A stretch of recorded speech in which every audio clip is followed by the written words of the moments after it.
Kali ini gue mau hands-on smartphone yang dari awal namanya keluarnya aja itu udah sensasional banget. Nah, ini dia nih, Xiaomi Redmi Note 7. Waduh, bukan. Diganti, tolong diganti nih. Bukan, ini bukan smartphone Xiaomi. Kita hilangin dulu ya Xiaomi-nya. Nah, ini dia nih, Redmi Note 7. Waduh, belum move on nih. Waduh, gue hilangin dulu. Emang sih, ini smartphone masih banyak banget embel-embel Xiaomi-nya. Aduh, nggak bisa juga nih hilangin. Oke, fine. Ya udah, ini dia Redmi Note 7 by Xiaomi.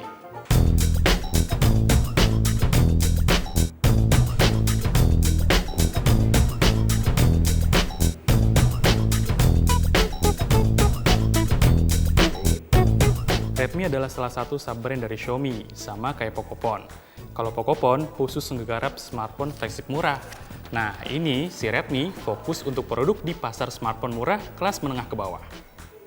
Oke, kita fokus. Anyway, Redmi Note 7 ini sangat fenomenal kamera belakangnya karena beresolusi 48 megapiksel.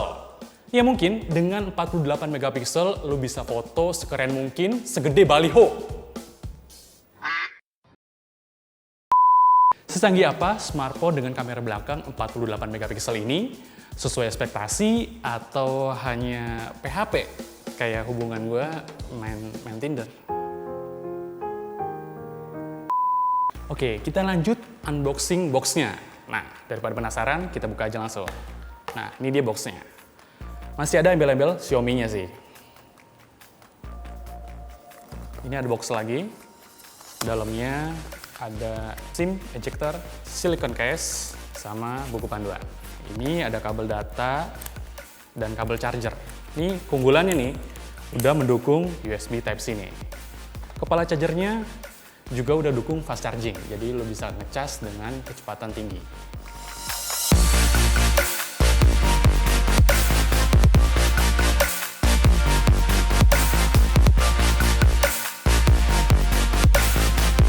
Di bagian depan ada layar Full HD Plus dengan desain notch yang mirip waterdrop, tapi lebih ke setengah bulat sih.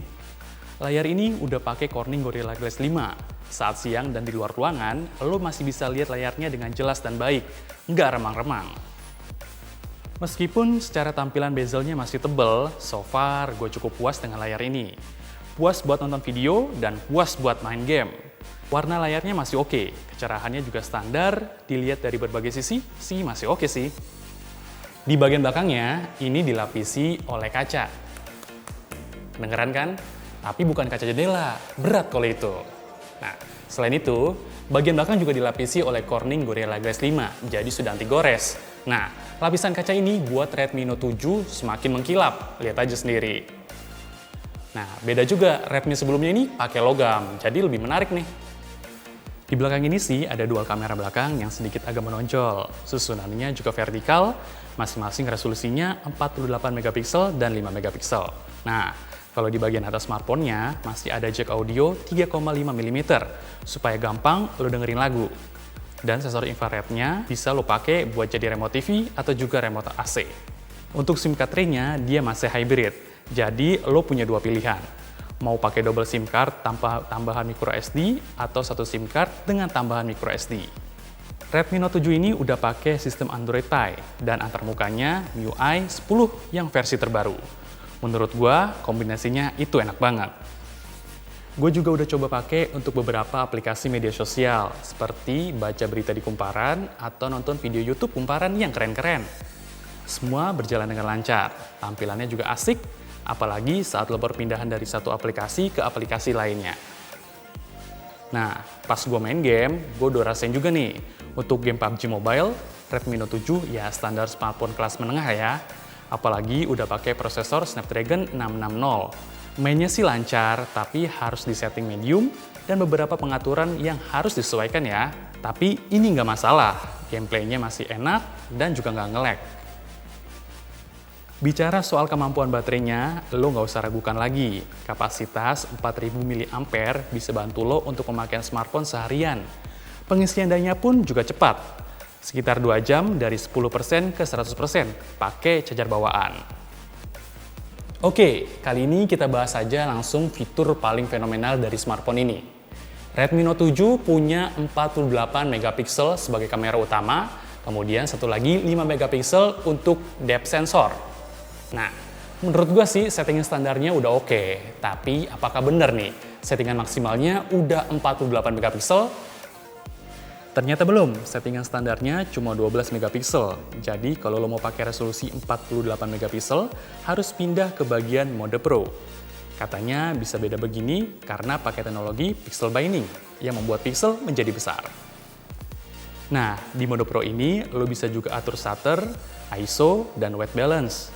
Menu lainnya yang bisa lo gunakan seperti mode portrait untuk bokeh, mode night untuk foto malam hari, panorama, dan juga beauty. Hasilnya, lo bisa lihat sendiri nih. Ini perbedaannya.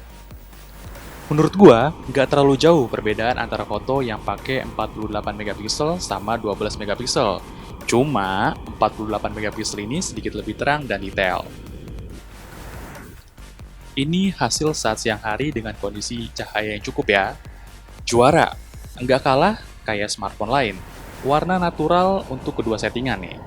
Detail zoom-nya untuk 48 megapiksel lebih jelas dibandingkan 12 megapiksel.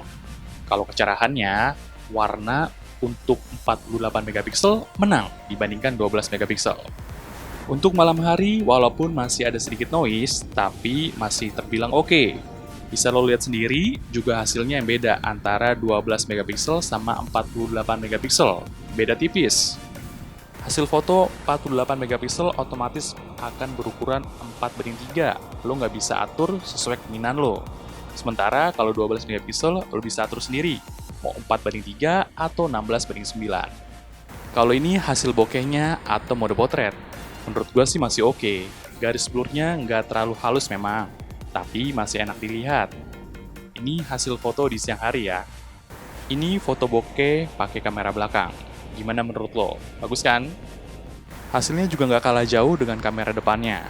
Untuk kamera depan ada fitur Air Beauty, jadi wajah akan tampak cerah dan hasil bokehnya juga terlihat natural. Kalau kondisi malam hari, kedua kamera belakang dan depan hasil bokehnya mulai ada sedikit noise yang mengganggu. Ya, karena cahaya yang kurang mendukung sih menurut gua. Gimana menurut lo? Tulis aja di kolom komentar ya. Sekarang kita beralih ke hasil video. Untuk pengaturannya, Redmi Note 7 ini hanya support kualitas Full HD aja ya, belum 4K. Ada teknologi AIS, Electronic Image Stabilization, yang ngebantu lo untuk ambil gambar yang stabil saat tangan goyang atau pas lagi jalan. Ini hasil videonya dan rekaman suara yang dihasilkan. Nah, ini adalah hasil rekaman video kamera depan dari Redmi Note 7. Kualitas maksimalnya Full HD Plus 1080. Lo bisa lihat sendiri bagaimana kualitas gambar, warna, dan juga suara yang dihasilkan oleh smartphone ini. Nah, kalau ini hasil rekaman video pakai kamera depan Redmi Note 7 yang beresolusi 13 megapiksel, settingannya juga Full HD 1080 dan maksimal itu. Nah, lo bisa lihat sendiri pergerakannya kayak gimana. Oke.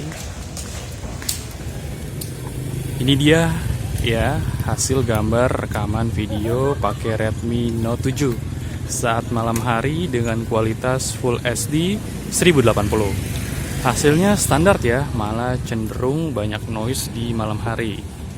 Nah, wajar aja sih, ini karena low light, jadi kayaknya kewalahan nih smartphone untuk menangkap gambar atau videonya.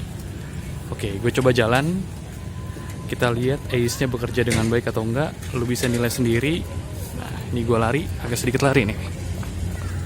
Nah, gimana suaranya? Juga bisa lihat, bisa lo dengerin sendiri suasana di malam hari di pasar minggu ini.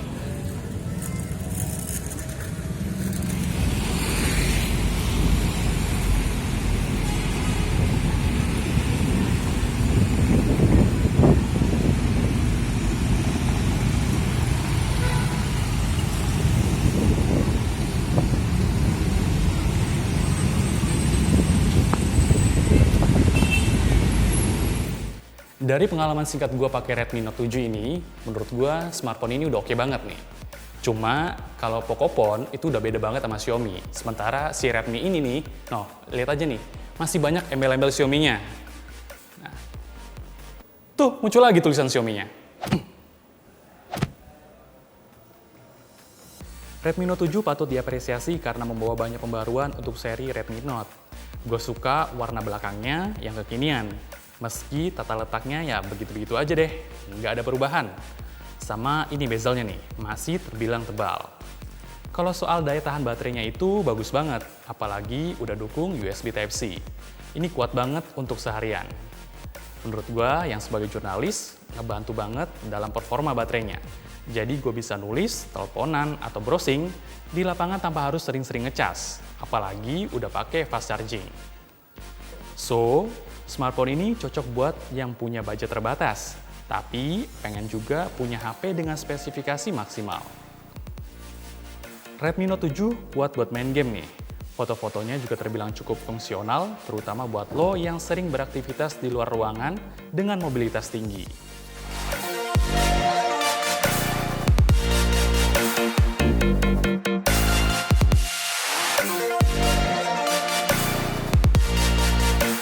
Segitu dulu hands-on Redmi Note 7 dari gua. Jangan lupa like videonya jika lo suka dan juga komen tentang smartphone ini di bawah.